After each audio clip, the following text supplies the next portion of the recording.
Shalom. Hari-hari ini kita belajar lebih banyak lagi. Tapi saya mau berkata inilah masa-masa penentuan dan banyak orang di lembah penentuan. Pilih di mana engkau berdiri. Pilih apa yang engkau akan lakukan. Mari kita baca di dalam kitab Yoel pasal 3 ayat yang ke-14. Banyak orang di lembah penentuan. Tetapi dalam bahasa lainnya, lembah penentuan adalah lembah keputusan, lembah penghakiman. Ya, sudah dekat hari Tuhan di lembah penentuan. Saya berdoa supaya setiap kita hari-hari ini waspada. Kita sedang ada di lembah penentuan. Saudara, engkau sedang sangat-sangat ditentukan oleh sikap kita, reaksi kita, apa yang kita pelajari, apa yang kita lakukan, apa yang kita kejar, semua menentukan. Biar bagaimanapun, suka tidak suka, akan ada 3 hal di depan kita. Yang pertama adalah pengangkatan. Yang kedua adalah masa tribulasi atau masa di mana gempa, di mana bencana, di mana begitu banyak kesusahan akan terjadi. Tetapi yang ketiga adalah masa aniaya. Persoalannya, di manakah kita akan berdiri? Apakah kita akan termasuk orang yang diangkat? Apakah kita akan masuk orang-orang yang memasuki masa tribulasi di mana begitu banyak yang namanya bencana? Ada begitu banyak kesusahan ekonomi yang sangat-sangat susah. Dan apakah kita siap?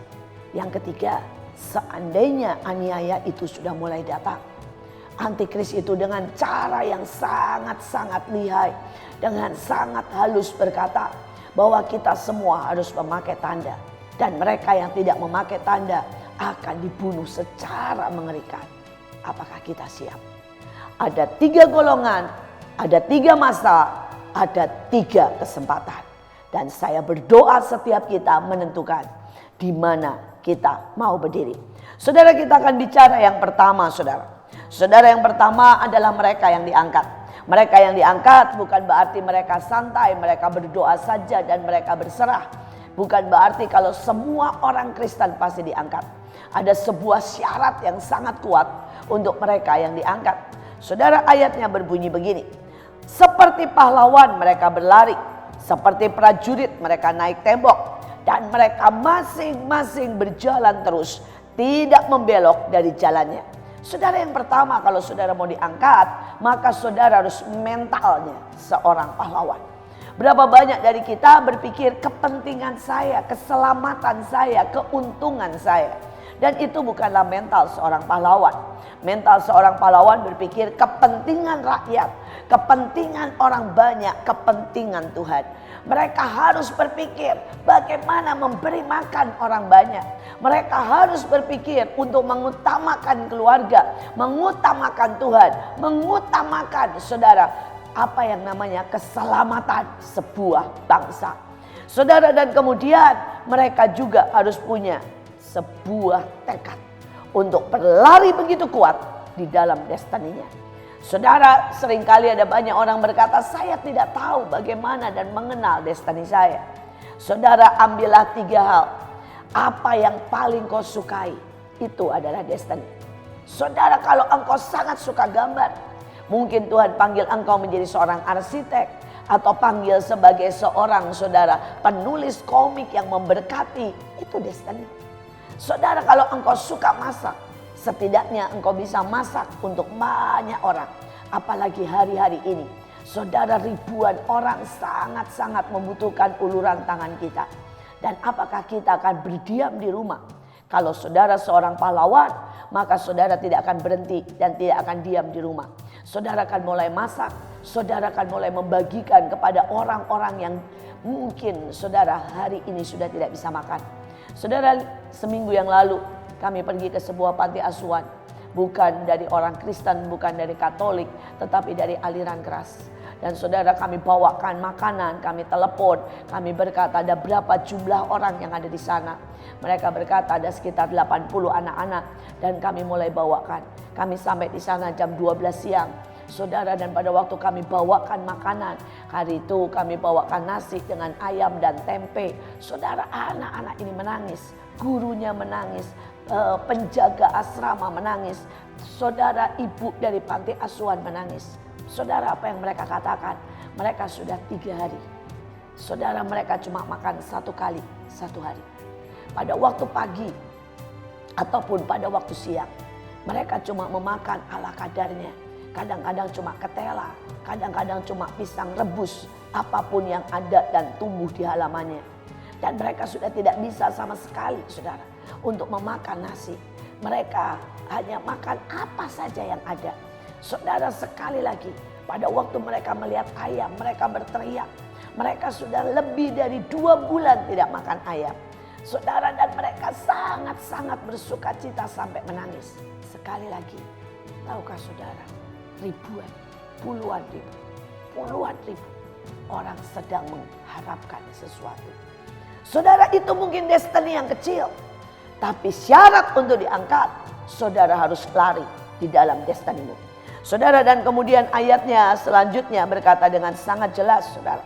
Saudara, di dalam bahasa Inggrisnya, saudara, maka itu pakai saudara dengan sangat jelas. Dan sesudah itu dikatakan, before the coming of the great, saudara, of the Lord. Ada hari Tuhan di mana setiap orang, saudara, dikatakan, and whoever calls. Dalam bahasa Ibraninya, saudara, ini dikatakan saudara diundang, dipilih, dan bahkan teruji. Hanya mereka yang dipilih, hanya mereka yang teruji, hanya mereka, saudara, yang berlaku sebagai pahlawan. Itulah yang akan masuk, saudara. Itulah yang akan diundang. Dan di dalam bahasa Inggrisnya dikatakan, saudara, malat. Dalam bahasa aslinya, malat artinya, saudara, dia pergi tiba-tiba tanpa bilang goodbye. Saudara, dia tiba-tiba diangkat. Dia tiba-tiba hilang. Dan sekali lagi persoalannya, apakah kita termasuk orang itu? Di dalam bahasa Indonesianya memang tidak terlalu jelas. Dikatakan barang siapa terpilih, terjemahan dari bahasa Inggris, dikatakan akan diselamatkan, dibawa pergi dengan mendadak. Saudara, sekali lagi, apakah kita siap? Apakah kita siap untuk diangkat? Tetapi kalau kita tidak menyiapkan diri, kita tidak berlaku sebagai pahlawan, saudara, kita tidak setia dan dipilih. Kita tidak ada di dalam destiny. Saudara, kita tidak terus maju. Maka kita tahu kita harus menyiapkan yang kedua. Saudara, dan yang kedua dikatakan dengan jelas, saudara. Saya berdoa supaya saudara menyiapkan diri. Dan naga itu berdiri di hadapan perempuan itu. Dan perempuan itu dibawa lari ke padang gurun. Inilah golongan yang kedua. Golongan yang kedua, golongan yang akan lari, saudara, ke padang gurun.